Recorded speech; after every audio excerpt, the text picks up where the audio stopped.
Kushundishira Shankham Sandadadim Karastinayanam Sarvanga Bhushabhutam Nilashmaduvimasya Padadashakam Seve Mahakalika Yamastau Swapime Harau Kamalajo Antum Madhum Kaitapam. ¿Qué es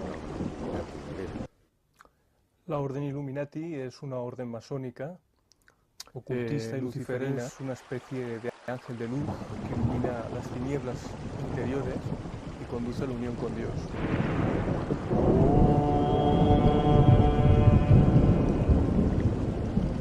Bharadam Chakradadeshu Chapaparidan Shulam Kushundishira Shankham Sandadadim Karastinayanam Sarvanga Bhushabhutam Nilashmaduvimasya Padadashakam Seve Mahakalika Yamastau Swapime Harau Kamalajo Antum Madhum Kaitapam.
¿Qué es la Orden Illuminati, Gabriel?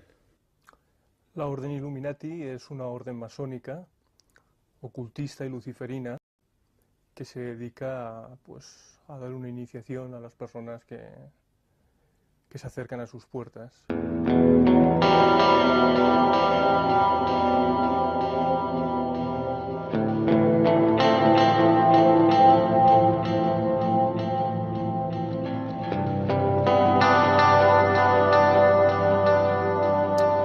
Lucifer es una especie de ángel de luz que ilumina las tinieblas interiores.